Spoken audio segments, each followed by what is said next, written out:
Hi, I'm Samantha Shepard again. I have the good fortune to be here today with a friend of mine, Don Mintner. Don, can you introduce yourself, please?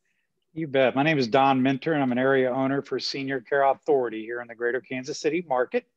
And we are senior care advisors that basically advise our clients on the best next steps wherever they're at in their journey. You know, we're senior advocates. We do many facets of our business, and for example, placement assistance.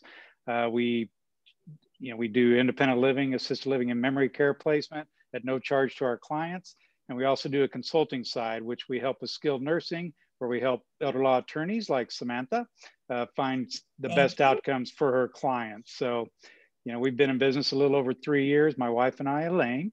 Feels like you've been in business for a decade. It does seem that way, or but is yeah. It possibly that during COVID, it's been dog years. Don't you feel like there's been an accelerant that it's an unreal environment? Yeah, it's definitely been a different year. It felt so sorry for our region seniors because they couldn't see their loved ones. Hopefully with the vaccine process and everything that's going on in the communities, they are going to start opening up a little bit to where they can see their loved ones. Well, that's kind of what I wanted to hit you with today. I know that you don't have a crystal ball, but you are out there, as I would like to be. You're still getting out there. So what I want is for you to share your perspective on where you see senior housing going. Okay. Yeah, we're very optimistic. A lot of communities have already started the process, slowly fading in, and they're doing generally 3 vaccination workshops per community is kind of what we're seeing. So, they're at the end of January, the first phase, I think, will be in almost all of our senior communities for the first shot. A couple of things. Sorry, I keep interrupting. No, it's okay. I'm excited to see your face, to tell you. Yeah. Tell Elaine hello too. But I will. So I've been getting texts from people, seeing things on Facebook exactly saying that woohoo, we've got the vaccine at Villa St. Francis, or woohoo, we've got the vaccine at Colonial. Who has it right now? Who has the vaccine right now? Yeah, phase 1 in our local nursing homes? Is it pretty much everyone? Yeah, I think skilled nursing is going first. So a lot of them have already gotten the vaccines. Assisted living and memory cares are, like I said, by the end of January, should be at 100%. All the caregivers and staffs of these communities are getting the vaccine. I've already been vaccinated. I'm gonna be getting it. My wife got it. Now wait, how did you get it? You're young. I haven't got it yet, but Elaine is a pharmacist, so she's kind of in that not protected group, but kind of essential personnel that they've approved them to get that. And she works for CVS, which is the ones that are administering a lot of these vaccinations. So I guess it's who you know type deal. Well, when you say that, I did hear that those places who'd signed up with CVS were having some efficiencies, that they were some of the first rollout.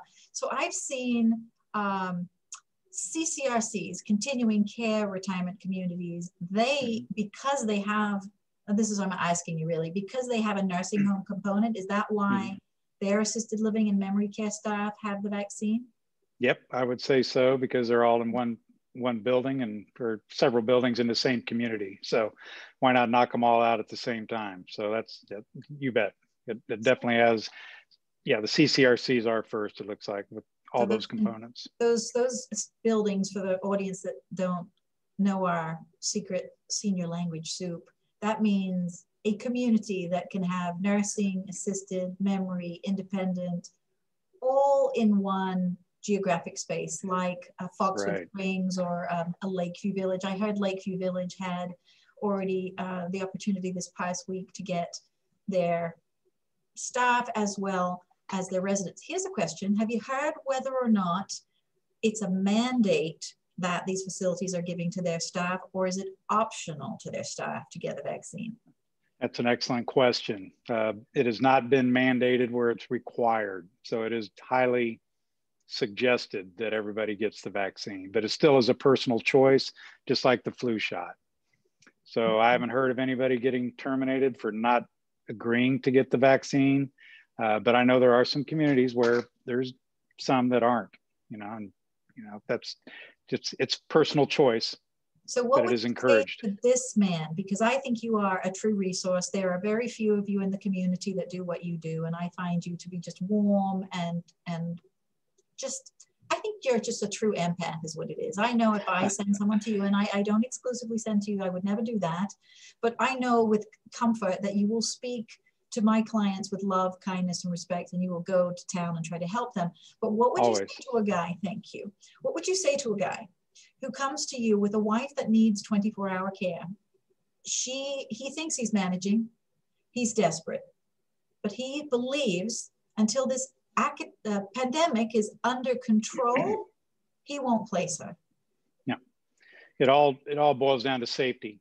So if it is unsafe for the senior to be in the environment they're in, you know, we analyze all that. We figure out where they're at clinically, activities, daily living wise, and if it's safe for them to be in wherever it is, in the home or, you know, another community.